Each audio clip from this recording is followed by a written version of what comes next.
Halo guys, kembali bersama saya Arya Rifantio. Dan hari ini kita akan ngebahas tentang satu negara yang lagi populer di Indonesia. Negara apa sih? Negara Bahrain. Ya, tapi sebelum kita ngebahas lebih jauh soal Bahrain, mari kita kenalan dulu sama negara Bahrain ya. Kita ceritain gimana awalnya negara ini bisa terbentuk, dan gimana sih ceritanya negara ini bisa jadi kayak sekarang. Alright guys, tanpa banyak basa-basi lagi, let's get started. So, awal ceritanya kayak gini guys. Bahrain dulu dikenal sebagai Dilmun. Apa sih Dilmun? Jadi Dilmun itu adalah pusat perdagangan utama antara Mesopotamia dan Lembah Indus.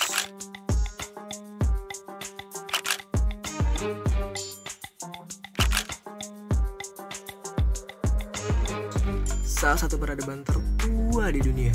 Pada abad 3 sebelum Masehi, Bahrain berada di bawah pengaruh kekaisaran Persia, kemudian beralih kekuasaan Parthia dan Sassanid. Perdaganganlah yang membuat Bahrain menjadi kaya dan penting selama ribuan tahun. As Kalat al-Bahrain. Other important centers of the Dilmun culture and religion were located around the modern-day Bahraini cities of Barbar, Dihraz, and Sar, whose temples date back to around 2200 BCE. It's in such temples that hundreds of local seals, along with objects and cuneiform tablets originating in Mesopotamia, especially dating back to the Old Babylonian period, have been found. Despite its prosperity, Dilmun's fortunes began to reverse around 1750 BCE. Politically, it's hard to determine exactly what was going on, but archaeological evidence seems to indicate that various dynasties from southern Babylonia laid claim to Dilmun and exacted tribute from it. One of the strongest pieces of evidence in favor of this are seals and tablets dating to the 14th century BCE of a certain Ubalisu Marduk, who, along with being a proficient accountant, claims that he was the governor of Dilmun and the servant of the Kassite king, Kurigalzu II. Oke, singkat aja, setelah itu, jadi pada tahun 628 Masehi, terjadi peristiwa penting guys. Peristiwa apa sih? Jadi penguasa Bahrain itu menerima Islam setelah Rasulullah SAW mengirim surat kepada pemimpinnya, menjadikan Bahrain salah satu wilayah awal yang memeluk agama ini. Oke guys, kita lanjut ya. Jadi sekitar tahun 1783, keluarga Al-Khalifah berhasil merebut kekuasaan di Bahrain setelah mengalahkan pasukan Persia. Nih, keluarga Khalifah kayak gini kira-kira bentuknya guys ya.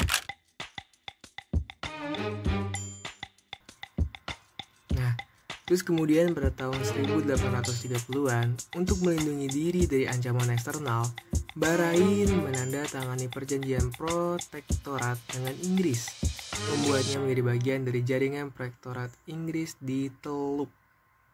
Gimana sih bentuk surat protektoratnya? Kayak gini guys contohnya.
Jadi Bahrain itu benar-benar berubah secara dramatis sekitaran tahun 1932 guys.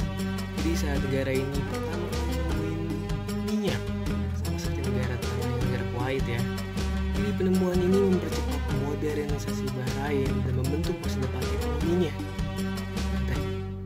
Nah, setelah puluhan tahun berada di bawah Inggris, akhirnya pada 15 Agustus 1971, Bahrain resmi memperoleh kemerdekaan. Meski ada kesempatan untuk bergabung dengan Uni Emirat Arab yang baru dibentuk, Bahrain pilih untuk jalur independen.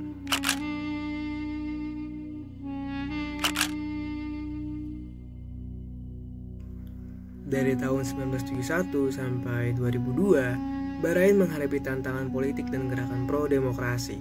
Hingga pada 2002, Raja Hamad bin Isa Al-Khalifah memimpin reformasi yang menjadikan Bahrain sebagai monarki konstitusional dengan pemilihan umum dan konstitusi baru.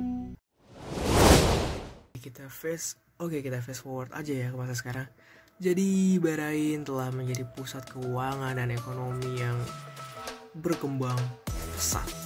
Dengan visi Bahrain Economic Vision 2030, negara ini sedang fokus pada diversifikasi ekonominya, memperkuat posisinya di kancah internasional. After 97 long days, it is finally time. This is Formula One qualifying with 20 of the best drivers in the world. Under the floodlights of Bahrain International Circuit, we meet again for the first qualifying session of the season. Now let's work out who we're going to see in the second part of qualifying. On board we go with Yuki Tsunoda, currently 17th, needs an improvement, finds an improvement, but remember he's the first one to take the checkered flag, so others will have a chance to respond, starting with his teammate Daniel. Oke, so itu aja guys yang bisa gue ceritain sedikit soal negara Bahrain. Dari awal gimana negara yang terbentuk dari 3 sebelum Masehi hingga akhirnya pemimpinnya bisa ketemu Rasulullah SAW, hingga akhirnya Bahrain bisa menekan sumber kilang minyak yang fondasi ekonomi bagi negara Bahrain sampai akhirnya negara Bahrain bertumbuh pesat sampai saat ini. Gimana menurut kalian? Apakah kalian mulai tertarik dengan negara Bahrain atau mungkin pengen jalan-jalan gitu ke Bahrain? Oke, bagus banget ya guys ya. Ini dulu yang bisa gue ceritain, dan guys, terima kasih sudah menonton. Jangan lupa like, comment, and subscribe, and see you in the next video. Bye bye.